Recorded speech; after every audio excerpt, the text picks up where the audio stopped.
Hello, my name is Dr. Grande. I want to welcome to this video on a challenging supervision scenario. I'd like to remind you that the person you'll see in this video playing the role of the supervisee is acting, and this is a completely fictitious situation that we're acting out. And also, this video is completely for educational purposes. I want to offer special thanks to two of my graduate assistants, Andrew and Nell, for their diligence and hard work in producing this video. I hope it's helpful to you, and thank you.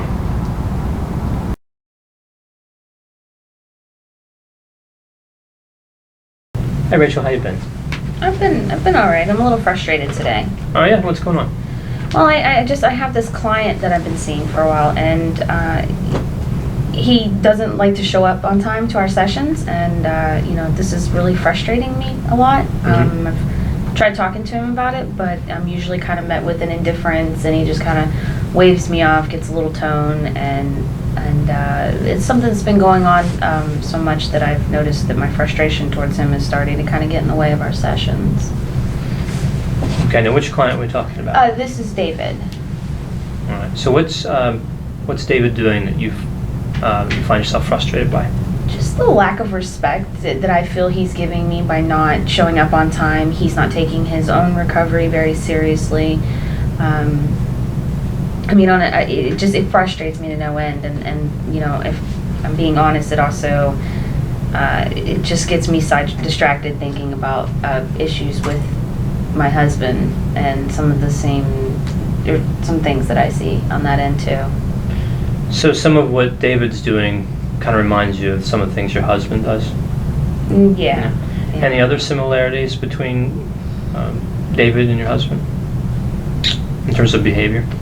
Well, I probably shouldn't say this, but my client has mentioned to me a couple of times about his money situation with his significant other, and he likes to spend the money without any regard for how she would feel about that. And I've asked him about that in the past, and again, I get the indifference, and that does remind me of my husband as well. All right. So when you have these moments where you're frustrated with David in session, tell me what happens from that point on. Well, usually I'm getting frustrated when I'm looking at the clock and I know he's not going to be there on time, and which is I feel bad about, because I should give him the benefit of the doubt, but then I do end up waiting, and then by the time he gets there, I'm frustrated. I keep a straight face, and I try to draw his attention to it, and then when he kind of waves me off or makes a joke or downplays it, then I'm kind of angry inside, and I notice that sticks with me while we're in session, and I tend to be very distracted. And distracted? What do you think's distracting you? What are you thinking about when you're distracted? How upset I am with him, and at times, how much he just does remind me of my husband. So you remember a while back, before you were an intern, you took theories of counseling. Right? Do you remember it was called when a client treats a counselor like somebody else important in the client's life? Yeah, that would be transference. Transference. Yeah. Do you remember what the opposite of that is called? Countertransference. Countertransference. I see some similarities in what you're talking about with the frustration and the distraction with David, and you thinking of your husband while you're distracted. I see some potential countertransference going on. You think that's what's happening? I do, actually. And I didn't really think about it too much, but yeah, I am making connections there, and I think that might be getting in the way. Not to take away from the fact my client still doesn't show up on time, but there's legitimate reasons to be frustrated. But you're, from what I understand, because we've had a supervisor relationship that's lasted some months now, you seem more emotionally invested in this with the anger part and the frustration than I usually see. Was that accurate?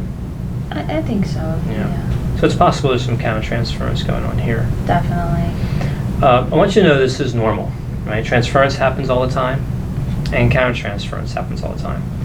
The important part with countertransference is to recognize it, to have some insight, and bring it into supervision. Right. And even though you didn't know the name, necessary, like on the tip of your tongue. Right. You knew something was off because of these feelings of frustration and leading to anger and then being distracted. Right. Yeah. And countertransference can be destructive, right? It can compromise client care. So we'll work through this countertransference and learn from it, and probably even make you more aware. I hope more aware for the next time it might happen. You can pick it up and bring in the session, and we'll work through it. So you feel you can continue to work with this client now that you know about what might be going on here? I think I can. I mean, now that I'm aware of it, I can. I do believe that I can. Right. Yeah. So I'm going to move forward in that direction. But if any time it seems like this is not manageable anymore, we can always reassign David.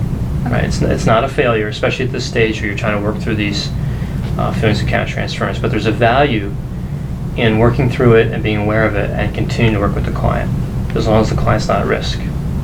So I want to continue on that path, and we'll see where it goes. All right. Sounds great. I really appreciate you bringing this to my attention. Thank you for listening. Absolutely.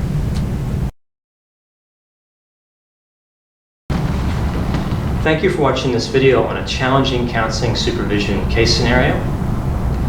I would like to thank Andrew and now again for their superb work in the production of these videos.